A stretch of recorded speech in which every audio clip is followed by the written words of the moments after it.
next rain might save enough crop to pay the bank one more month. He heard the car before he saw it. A polished black machine on a dirt road, like a diamond dropped in a chicken coop. Lily got out first, all bright smile and nervous hands. "Dad," she called, "I brought someone." Silas wiped his forehead with the back of his wrist and looked over at the passenger side. Evan Whitmore stepped out in clean boots that had never known real mud. Too handsome, too polished, too careful with his smile. Silas knew the last name before Lily even said it. Whitmore. The name that had been poisoning his life long before this boy was old enough to shave. Evan came over with his hand out. "Sir, I've heard a lot about you." "I'm sure," Silas said, but he shook his hand anyway. Lily laughed too quickly. "Dad." Silas had not laughed back. That night, Lily stayed after Evan left. She washed dishes at the sink while the old kitchen fan rattled overhead, and for a little while, they almost felt like themselves again. "You don't like him," she said without turning around. Silas cut an apple with slow, deliberate strokes. "I don't like his last name." "That isn't fair." "No," Silas said. "What hasn't been fair is what that family does to people when they want something." She finally faced him. "Evan isn't his father." Silas looked at his daughter and saw the dangerous hope in her face. Young love. The kind that believes bloodlines can be outrun. He wanted to tell her hope had sharp teeth. Instead, he said, "Maybe." But he did not believe it. Not after what Charles Whitmore had done.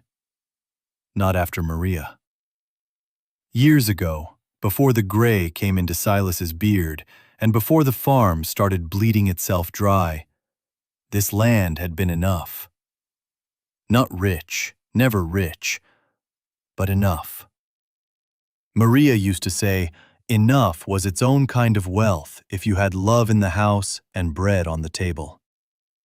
She had a laugh that made every hard season shorter. She had hands always busy with something, mending shirts, kneading dough, brushing Lily's hair away from her face. And Charles Whitmore had wanted their lower field. Always that field. A strip of land by the creek, useless to anybody who didn't know what sat under it. The cleanest water source for miles. Silas had refused to sell, so the bank started pressing harder. Then the crop blight came. Then the price of feed went up. Then one night the barn caught fire, and Maria never came out. Silas still remembered the sound of Lily screaming from the porch while he tore his hands open on burning wood. He remembered finding Maria's locket in the ashes days later. What he never found was peace, and what he never proved was what he had carried in his bones ever since. That the fire had not been an accident. After Maria died, Charles Whitmore kept showing up with his tailored suits and sympathetic voice. "Sell, Silas," he'd say. "You can't fight the future forever." Silas never sold. But refusing a rich man doesn't mean you win. Sometimes it just means you stay standing while they slowly teach your life how to starve. Lily didn't know all of that. Not really. She knew her mother died in a fire. She knew the farm was always one bad season from disaster. She knew her father hated the Whitmores. But children do not inherit context. They inherit consequences. And consequences can feel a lot like embarrassment when you're young. Especially when you're the smartest girl in school wearing thrift store shoes among girls who complained about the wrong brand of perfume. Silas saw the shame in her sometimes, not because she was cruel, because she was tired. Tired of patched sleeves, tired of old trucks, tired of hearing people lower their voices when they spoke about that Boone place. So when Evan Whitmore started showing up with his soft smile and careful patience, he must have looked like an exit door. He helped Silas fix a fence one Saturday. He came to supper and ate whatever was served. He listened when Lily talked. He even sat on the porch and asked Silas about the drought as if he genuinely cared. And for one weak, foolish week, Silas let himself think maybe the boy truly was different. Then Charles Whitmore came to the farm. Not Evan. Charles. He arrived in a silver car just before sundown and stood in the yard like the dirt itself offended him. Silas met him outside before he could reach the porch. "What do you want?" Charles smiled. "Our children are serious. They're children to you when it suits you." Charles ignored that. "I'm willing to help. Your debts, your equipment loan, even the property taxes." Silas stared at him. No rich man offers rescue to a poor one without already measuring where to place the knife. "And the cost?" Charles pulled a folder from under his arm. "After the wedding, the Boone property transfers into a family trust. Lily and Evan inherit jointly. The land will be developed responsibly, of course. A boutique vineyard, event grounds, very tasteful." Silas actually laughed. A dry, humorless sound. "You mean you finally found a prettier way to steal it?" Charles stepped closer, lowering his voice. "You should be grateful anyone wants to save your daughter from dying on this patch of dirt." Silas grabbed him by the collar so fast, Charles's polished mask slipped for half a second. "Don't you ever speak about my daughter again." Charles did not flinch. He just looked down at the hand bunching his expensive shirt and said, "If Lily marries my son, this land becomes mine. The only question is whether you sign it away cleanly or lose it ugly." Silas let go. Charles adjusted his collar like nothing had happened. Then he said the one thing that stayed with Silas all night. "Maria had your stubbornness too." He turned and walked back to his car. Silas stood in the yard long after the taillights disappeared, something cold moving through his chest. Because Charles had said Maria's name like a man who remembered more than he should. When Silas told Lily about the trust papers, she exploded. They were standing in the kitchen, the same kitchen where Maria used to sing while peeling potatoes, and now the room felt too small to hold both love and anger. "You threatened him?" Lily shouted. "I protected you. You humiliated me." Silas stared at her. "Humiliated you?" "Yes." The word came out sharp, immediate, and Lily regretted it the second it landed. But pain has a way of making people continue after truth slips out. "You think I don't hear what people say?" she cried. "You think I don't know they look at this farm like it's already dead?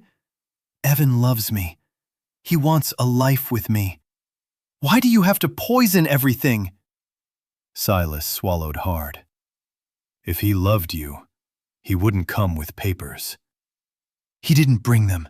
His father did." "That family is the same blood." Lily stepped back as if he'd slapped her. "No," she whispered. "That's you. That's how you see people. Broken before they even have the chance to prove otherwise." Silas felt something crack inside him. Not because she disagreed, because some part of her meant it. He looked at his daughter, his little girl who once fell asleep on his chest during thunderstorms, who used to run barefoot through rows of corn, who cried the day a calf died and made him bury it under the pear tree with a prayer. And he realized she had become old enough to wound him exactly where he was weakest. "I buried your mother on this land," he said quietly. "I bled for this house. Every board you touched growing up, every meal, every winter coat. I pulled out of this ground with my hands. So if you think I'm fighting because of pride—" His voice failed. Lily's eyes filled, but anger kept her standing. "For once," she said, trembling now, "can you stop making everything about dirt and fields and ghosts?" That one landed. He nodded once, like a man too tired to defend his own heart. Then he turned away. The wedding invitation never came. Not to the mailbox, not to the porch, not to his hand. Nothing. Only a week before the ceremony, Lily appeared at the farm just before dark. Her face was pale, her eyes swollen, like she'd already been crying in the car. Silas was repairing a broken gate. He saw her, straightened, and for half a second almost smiled. Then he saw the expression on her face. "Dad." He waited. She twisted her fingers together. "I think it might be better if you didn't come." The hammer slipped from his hand and hit the ground. There are certain moments when the body understands pain before the mind does. It feels hot first, then empty. He did not speak. Lily rushed on, like saying it faster could make it hurt less. "Charles thinks there will be tension, and the press is coming, and Evan says he just wants one peaceful day, and I don't want another fight." Silas looked at her as if he no longer recognized the language. "The press," she cried then. "Please don't make this harder." He forced himself to breathe. "Did you come here to tell your father he's too poor to attend his own daughter's wedding?" Her face folded in horror. "No, no, Dad, that's not—" "Then what is it?" She was silent, and that silence was answer enough. He nodded slowly, each motion carving something deeper into his face. "All right." She stared at him. "That's it?" He bent, picked up the hammer, and set it on the fence post with careful hands. "You've made your choice." Lily stepped closer, crying harder now. "Please don't say it like that." But he already had. And because he loved her more than he loved being understood, he did not beg. He did not shout. He only turned back to the gate and kept working, while his daughter stood there breaking in front of him. After a while, she whispered, "I'm sorry." He didn't answer. When her car finally pulled away, the dust hung in the evening light like smoke. That night, Silas sat at the kitchen table alone and took out the velvet box that had belonged to Maria. Inside was the ring she wore before the fire. He had planned to give it to Lily on her wedding day. Instead, he closed the box and sat there until dawn. At sunrise, Ruth Hale arrived. Ruth had once worked as housekeeper at the Whitmore estate years ago, back when Charles was still pretending to be respectable instead of successful. She was in her 70s now, thin as fence wire, with eyes that had seen too much and forgotten none of it. Silas opened the door, startled. Ruth looked over her shoulder before stepping inside. "We don't have long," she said. In her bag was a leather journal burned at the edges, a locket blackened by heat, and a set of copies from county records. Silas's heart stopped. He knew the locket instantly. Maria's. His hands shook so badly he almost dropped it. "Where did you get this?" Ruth's voice lowered. "From the Whitmore safe." Silas stared at her. She swallowed hard. "Your wife came to the estate the night she died. She had proof Charles had been diverting creek water and poisoning neighboring wells to force sales. She told him she'd take it to the county. They fought. She left with the records." Silas couldn't breathe. Ruth continued, tears shining now. Later that night, Charles sent men after her. The barn fire. It wasn't an accident. Silas braced himself on the table. No sound came out of him, but something animal moved behind his ribs. Ruth slid the journal closer. Maria wrote names, dates, amounts. There are forged liens, too. Debts placed against your property through shell companies Charles controlled. He's been tightening the rope around your neck for years. Silas opened the journal with trembling fingers. Maria's handwriting, messy in places, fierce in others.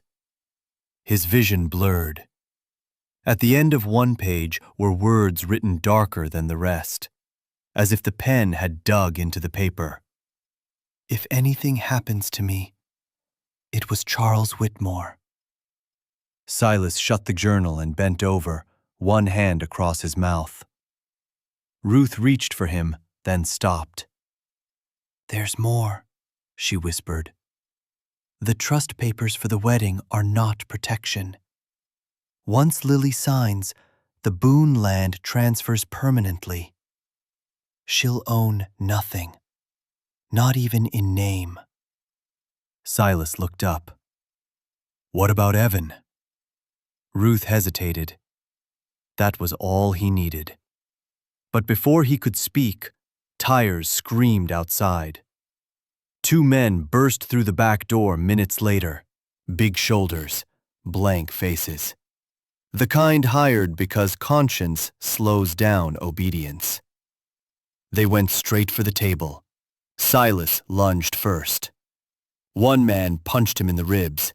The other grabbed the journal. Ruth screamed. Silas tackled him into a chair, wood splintering beneath them. Papers flew. Somebody kicked the stove. Heat burst. One of the men snatched Silas's hanging suit from the doorway hook and threw it into the fire. Flames swallowed the sleeve instantly. Silas rammed his shoulder into the first man, grabbed the brown envelope Ruth had managed to stuff with the most important records, and bolted through the back. They chased him across the field. He ran over the land where Maria had walked, where Lily had played, where every furrow held some version of his life. A truck cut him off near the ditch line. Hands hit him from behind. Mud filled his mouth. Boots drove into his back. Somebody shouted, "Where are the originals?" Silas curled around the envelope under his chest and took the blows. One of them pressed his face into the dirt. "This wedding happens," the man hissed. "And you stay dead or missing. Doesn't matter which." Then a car horn sounded from the road. The men panicked, threw him into the ditch, and sped off.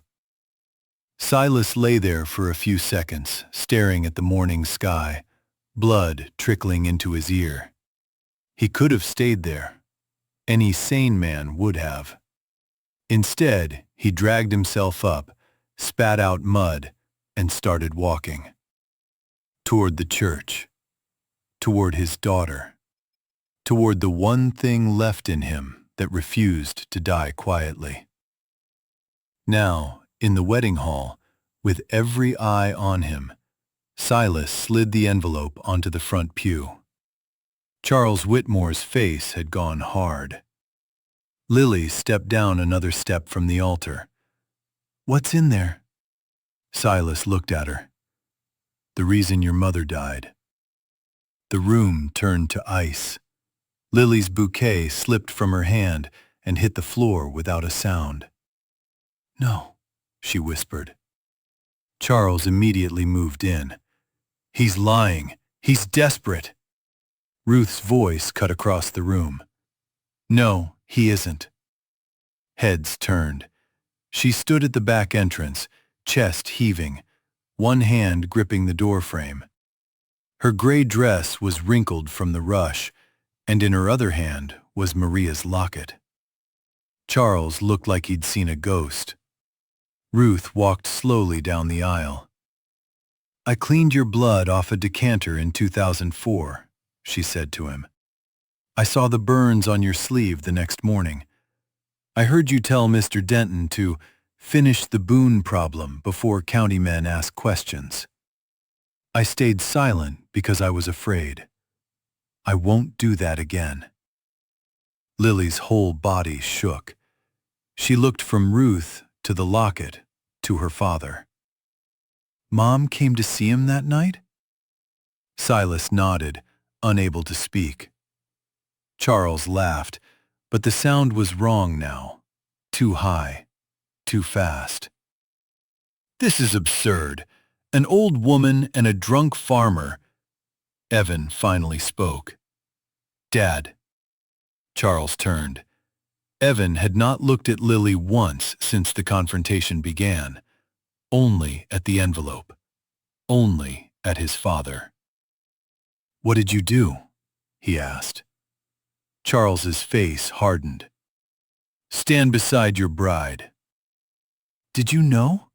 Lily asked Evan.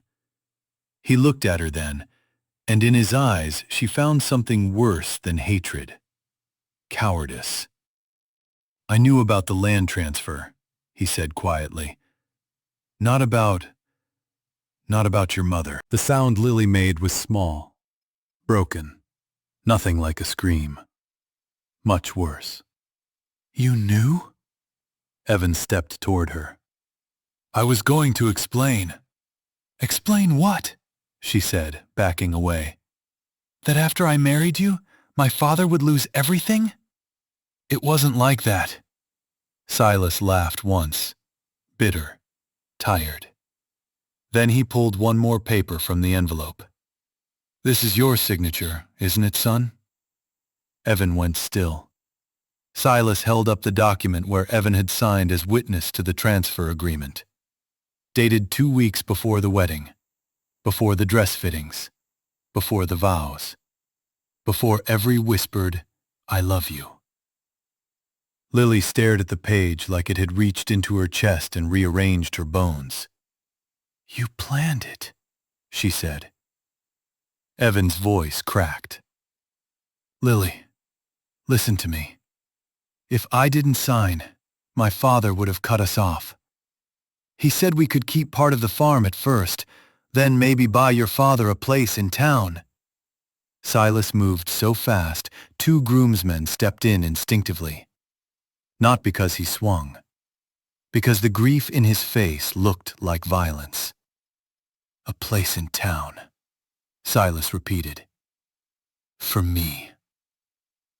Like a dog being rehomed after serving its use. Lily's makeup was ruined now. Her breathing came in sharp little pieces. She turned to her father, and for the first time since he entered, she stopped looking ashamed. She looked horrified. "At the house," she whispered, "when I told you not to come." Silas said nothing. That was punishment enough. Charles straightened, seeing control slipping, and tried one final move. "All right," he said, louder, turning to the guests as though he were still hosting a gala instead of a funeral for his reputation. "Even if every dramatic accusation were true, which it is not, this changes nothing. The debts stand. The liens stand. By sunset tomorrow, the Boone property is gone, with or without a wedding." He smiled at Lily. "So choose carefully. Walk out now, and your father dies poor in the dirt he worships." That was the cruelest thing said all day, because it worked. For one awful second, Lily froze. Silas saw the war in her. A daughter, a bride, a child who had spent years trying to outrun hunger and humiliation. Charles saw it too and pressed harder. "Marry my son," he said, "and I can still make this disappear." Silas turned to Lily. In that moment, he understood something that broke him open cleanly. His daughter had not been marrying up because she despised him. She had been trying, in her own desperate, wounded way, to save him from drowning. And that made it even more tragic. His voice came out raw. "Lily." She looked at him, tears pouring freely now. "Listen to me." He stepped closer, slow, gentle, like approaching a frightened animal. "If the price of saving me is losing yourself, then let the farm burn. Let the house fall down. Let every acre go to hell.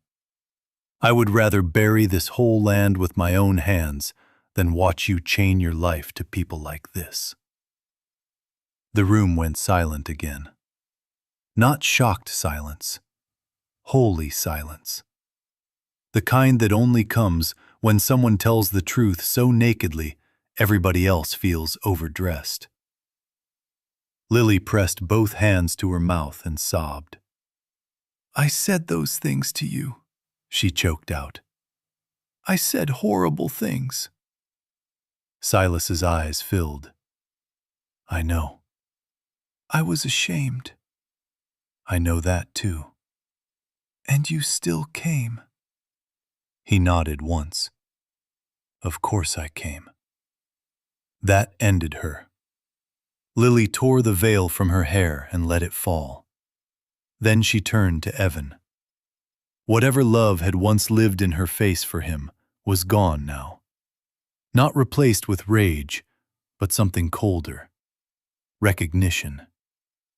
"You didn't love me more than your comfort," she said. "You loved me as long as it cost you nothing." "Lily." "No." She took off the ring. Her hands were shaking so badly she almost dropped it, but she managed to place it on the Bible between them. "I would rather start over with nothing than spend one more second in a life bought with my father's ruin and my mother's death." Charles moved forward. "You foolish girl." The sheriff entered then. Not because justice is magic. Because Ruth, on her way to the church, had stopped at the station first. 2 deputies followed. Sheriff Nolan took the envelope from Silas, glanced at the first pages, then looked at Charles. "You're coming with us." Charles's mask finally cracked. He lunged for the papers. A deputy caught him. Guests gasped. Chairs scraped. Somebody started recording on a phone. Charles shouted now, the polished voice gone, the real man underneath finally crawling into the light. "She had no proof!" He meant Maria. And the second he said it, he knew he had ended himself. Lily closed her eyes like she'd been struck. Silas did not move. He had waited 20 years for heaven to witness that sentence. As the deputies dragged Charles toward the doors, he twisted to look at Silas and spat. "You think this makes you a winner? Look at you. You still came dressed like a beggar." Silas stared back at him. "No," he said quietly. "I came dressed like a man you couldn't kill." Charles said nothing after that. Evan sank onto the altar steps as his father was taken away. All his confidence leaking out of him so fast, he suddenly looked younger, smaller, pathetic. Lily never looked back at him. She walked straight to Silas. For 1 second they only stood there, both wrecked, both ashamed of different things, both carrying years they wished they could take back. Then Lily threw her arms around him, and Silas, who had held himself together through blood, fire, debt, humiliation, and the sight of his daughter in another man's hands, finally broke. He held her like he had held her when she was 5 and frightened of thunder. like he had held her at Maria's grave, like he was apologizing to the child in her and the father in himself at the same time. "I'm sorry," Lily sobbed into his torn shirt. "I'm so sorry, Dad." He kissed the top of her head. "We'll be poor together before I ever lose you rich." Some of the guests cried. Some slipped out in shame. Some stayed because people love disaster until it starts sounding like truth. Ruth handed Lily her mother's locket.